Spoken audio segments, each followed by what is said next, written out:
Olá, sejam bem-vindos! Hoje a gente vai mergulhar em duas passagens bíblicas que, olha, à primeira vista não tem nada a ver uma com a outra.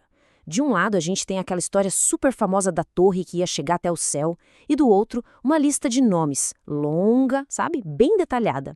Mas a questão é, como é que a dispersão de toda a humanidade acaba levando direitinho ao chamado de uma única família? Uma família que, no fim das contas, mudaria tudo.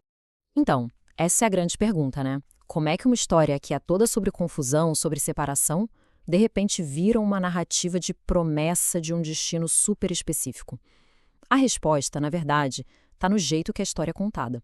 É um movimento muito pensado, sabe? Do geralzão para o bem particular. Beleza, vamos começar por uma história que, olha, quase todo mundo conhece.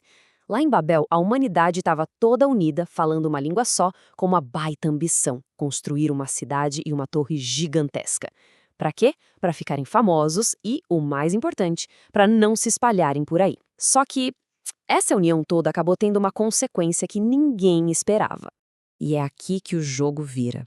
Essa citação direto de Gênesis mostra a intervenção divina na história.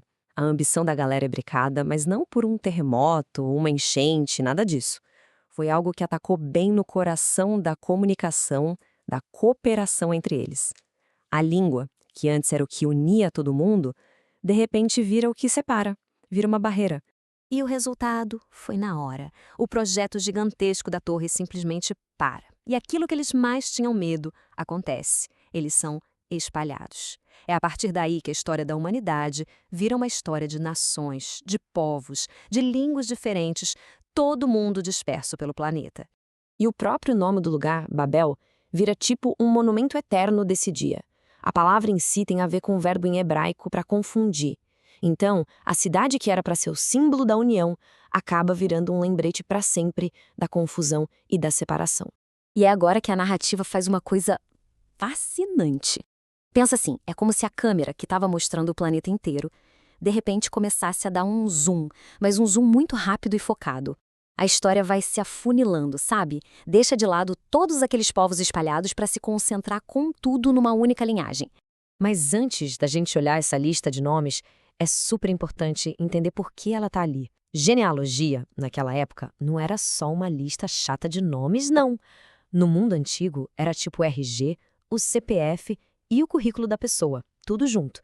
Era o que dizia quem a pessoa era, de que família vinha, que direitos tinha. Era algo fundamental.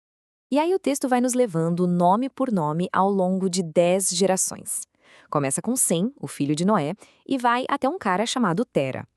Cada nome é como se fosse um elo numa corrente, sabe? Traçando um caminho bem intencional no meio da história para chegar numa família específica, no meio de todas as famílias do mundo. A narrativa está procurando alguém. E, finalmente, a gente chega neles, a família de Terra. Depois de todo esse foco, a história não fica parada, não. Ela se mexe de novo. Essa família, que vivia lá em Ur dos Caldeus, decide começar a sua própria jornada, a sua própria migração. De certa forma, lembra a dispersão de Babel. Só que, dessa vez, parece que tem um propósito por trás. Vamos dar uma olhada em quem são as peças-chave aqui. Tem o Tera, que é o patriarca, o pai de todo mundo. Aí tem os filhos dele, Abrão e Naor, com suas esposas. E tem um detalhe bem triste, mas muito importante. O terceiro filho, Arã, já tinha morrido lá em Ur mesmo. Ele deixou um filho, o Ló, ou seja, essa família já começa a jornada carregando uma história de perda. O que é muito interessante aqui é o contraste entre o plano e o que realmente aconteceu. O objetivo deles era bem claro, chegar na terra de Canaã. Então eles saem de Ur, que era uma cidade super importante na Mesopotâmia antiga, com esse destino na cabeça. Só que alguma coisa acontece no meio do caminho e a viagem para. Eles se estabelecem num lugar chamado Harã. E essa frase, que parece tão simples, na verdade, é cheia de tensão. A grande jornada, que começou com um objetivo tão claro, para de repente. Eles ficam em Harã, que não era o destino final. E a pergunta que fica no ar é: por quê? O que fez eles pararem no meio do caminho? Então essa chegada em Harã não é o final da história, é mais como uma pausa, um momento de muita incerteza. A família está numa terra estranha, na metade do caminho para o destino deles, e de repente se depara com problemas bem sérios. Problemas que colocam em xeque todo o propósito daquela linhagem que a gente acabou de acompanhar. E aqui a gente chega no nó da história, no conflito principal. De um lado, o peso de 10 gerações nas costas de Abrão. Uma linhagem inteira, preservada com todo o cuidado, apontando para ele. A gente fica com a impressão de que algo grande vai acontecer a partir dele. Mas do outro lado, a realidade nua e crua.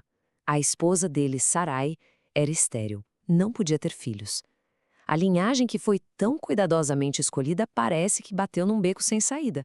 E para piorar essa sensação de que nada vai para frente, o patriarca que começou tudo, o Tera, morre ali mesmo, em Harã. Ele nunca chega a Canaã. A liderança agora cai no colo dos filhos, Abrão e Naor, que estão meio que presos nesse lugar que não era o destino.